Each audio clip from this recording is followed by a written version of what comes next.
Alors, je la développe. Elle a été formulée par le camarade Gilles William Goldnadel, mais lui, il avait trouvé que c'était un bon mot, je le trouve aussi, mais je le développe. Pourquoi expropriation culturelle? On va prendre deux cas. Le cas Camélia Jordana, donc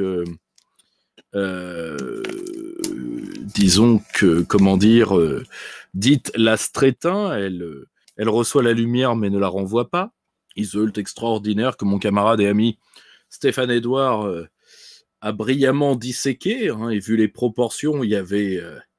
c'est un chantier à y laisser 2-3 gouttes. Pris séparément, c'est le néant, mais ensemble, c'est un peu les Gogeta du vide. Vous voyez ce que je veux dire? Voilà, c'est si vous vous rappelez de la fusion dans DBZ, eh bien là, elles ont fusionné pour violer post-mortem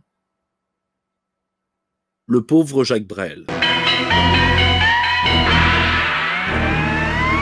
Une des plus belles chansons de Jacques Brel, qui, je le rappelle, il était auteur, compositeur, interprète. Parmi ses plus belles chansons, il y a cette chanson qui ne parle pas du tout d'amour, qui parle, enfin, quand Brel l'expliquait, c'est une chanson qui parle de la lâcheté des hommes. Ne me quitte pas. Je ferai un domaine où l'amour sera roi, où l'amour sera loi. Qui est une chanson merveilleuse, qui avait été en son temps magnifiquement reprise par Simmons. Ne me quitte pas, il faut oublier, tout peut s'oublier.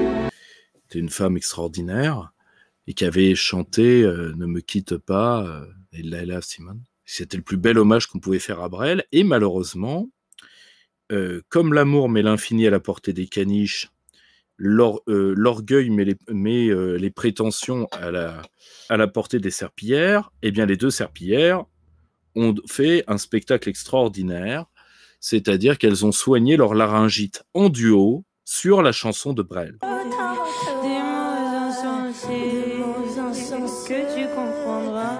C'est pas bientôt fini ce pétard? Vous voulez que j'appelle la police? Chacun le fait! Et c'est là où je me suis rendu compte que le terme expropriation culturelle était vrai. C'est-à-dire que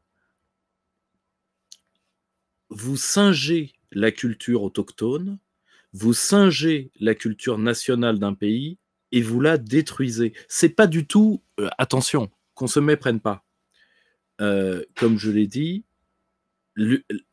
après Brel, la seule véritable interprète de cette chanson était Neyla Simone, qui était une afro-américaine. Donc, si vous voulez, c'est pas du tout par rapport à leurs origines. C'est parce que, tout simplement,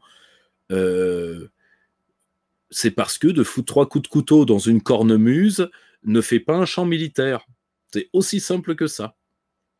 Bah là, on était vraiment dans la cornemuse massacrée. Et c'est d'autant plus grave que ça jette une suspicion sur la totalité, sur une partie des personnes d'origine maghrébine dans un cas et africaine de l'autre, qui ne leur ont rien demandé, qu'elles enrôlent pour pouvoir se donner une épaisseur qu'elles n'ont pas, et vous en avez plein des comme ça. Vous aviez là le comique là, qui s'est retiré, là, celui qui a eu un petit problème, qui a eu un petit problème, enfin qui a fait un petit problème à quelqu'un et ça lui a coûté un demi-bras, le fameux Jamel Troisbouze. C'est toutes ces lignées de gens qu'on nous vend pour leurs origines et non pour leur talent. C'est-à-dire, grosso modo, ce sont des actes de naissance ambulants, issus d'ailleurs pour Iseult comme pour Camélia Jordana de la moyenne bourgeoisie ou de la bourgeoisie supérieure de Meudon-la-Forêt. C'est d'autant plus terrible qu'elles n'ont jamais vécu dans les quartiers ou dans les pays dont elles disent être originaires.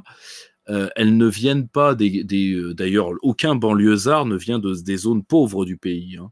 La pauvreté monétaire en France, c'est le Cantal, c'est la Creuse. D'accord? Les vrais pauvres, donc les paysans à 300 € par mois qui se pendent, c'est chez moi. C'est pas chez vous. D'accord? Simple, hein. La pauvreté monétaire, c'est simple, c'est les gens qui n'ont pas de fric. Pas de fric. Okay? Et non content de les nier, de les effacer, vous singez leur culture et vous parodiez leur culture.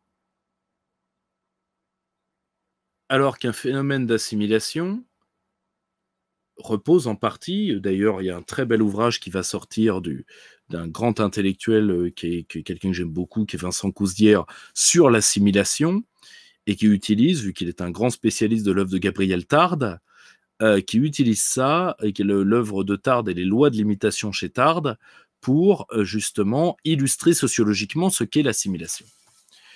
Alors, ça ne se fait pas du tout comme ça. Derrière, vous avez, disons, des maisons de disques qui parient sur la nullité parce qu'elles savent que les retours d'une chanson aujourd'hui se négocient avec les dirigeants de festivals et les dirigeants de radio. Donc, vous pouvez foutre de la merde en barquette pour gens qui n'ont pas d'oreille. Hein. Là, Stéphane Edouard avait fait traduire un très bel ouvrage sur la notion de nouvelle barbarie qui reposait là-dessus. C'est-à-dire que comme on a détruit le sens du goût, on peut vendre n'importe quelle merde. Parce que on éduquerait encore l'oreille, comme on le faisait dans le temps.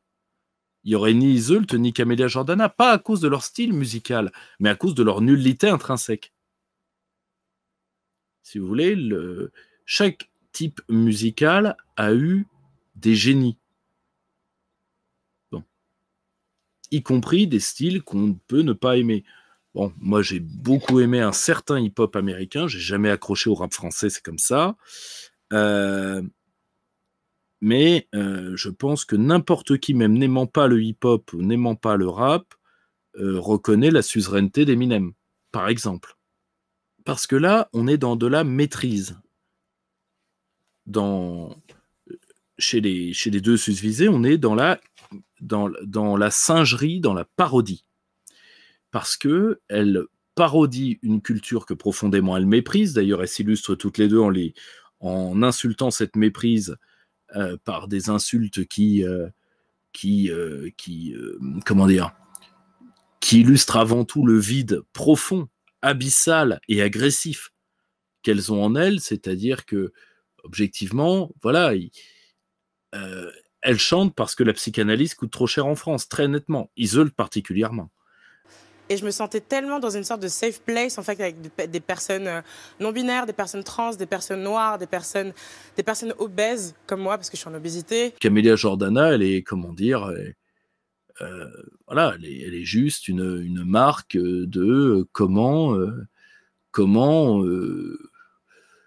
on confond pain-béchisation et féminisation. Parce que malheureusement, c'est pas la femme qu'on nous vend. On nous vend la pain-bêche, on nous vend la pétasse, on nous vend... c'est pas la femme qu'on nous vend, malheureusement. À la rigueur, ce serait acceptable, ce serait défendable, ce serait supportable. Mais là, non. On essaye de faire comprendre en balafrant la culture. En plus, c'est pas pour rien que les gens qui leur ont fait choisir ça, parce qu'elles l'ont pas choisi toutes seules, leur ont dit ne me quitte pas de Brel, parce que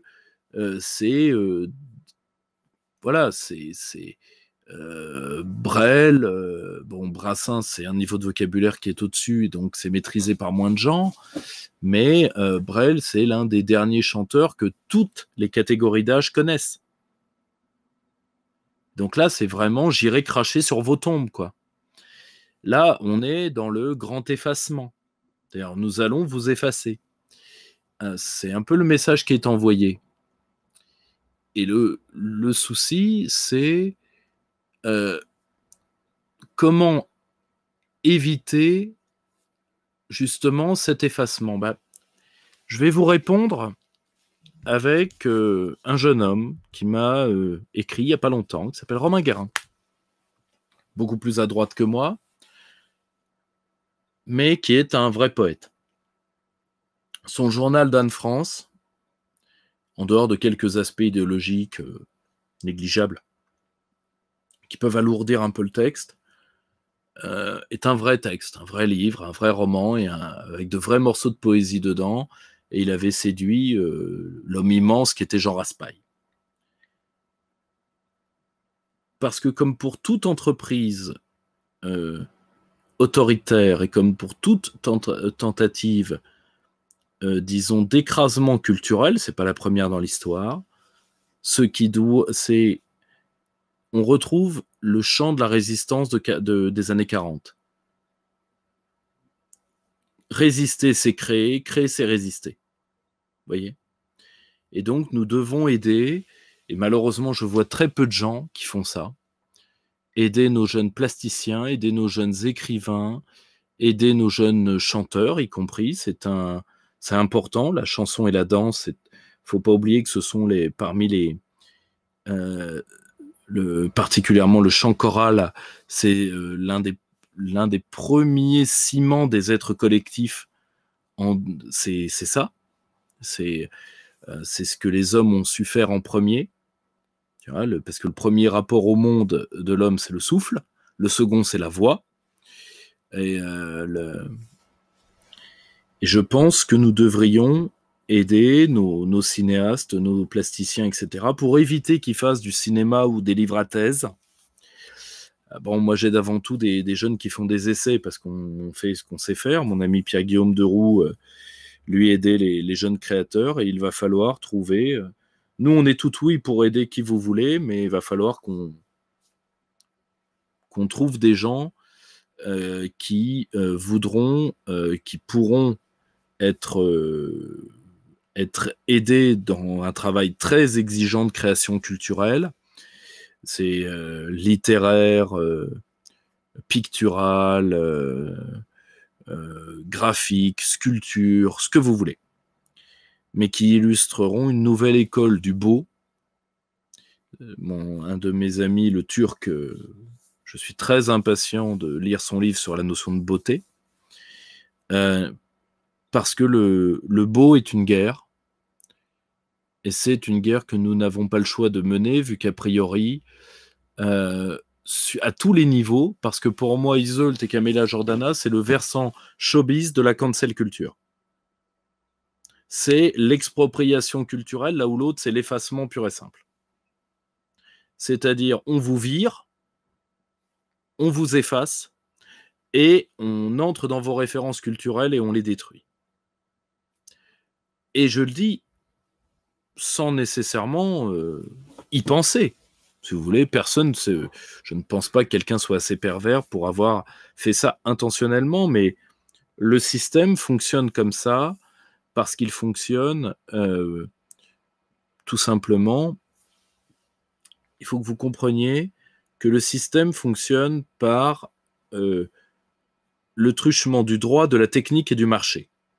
D'accord ? La technique et le droit étant subordonnés au marché. Bon. Le marché a besoin aujourd'hui des références culturelles les plus basses pour pouvoir être achetées par le plus de gogos. D'accord ? La technique lui permet de multiplier ces références qui n'en sont pas, cette culture Kleenex, et surtout, le propre de la technique, c'est de présupposer que tout est substituable. D'accord ? Quand vous mettez ça avec les peuples, vous obtenez quelque chose que un idéologue de droite dure, qui était Martin Pelletier, avait appelé le grand remplacement, repris ensuite par un autre idéologue de droite dure, qui est le châtelain inverti, Renaud Camus. En réalité, c'est un phénomène de substitution. Le droit, lui, dans là-dedans, sert avant tout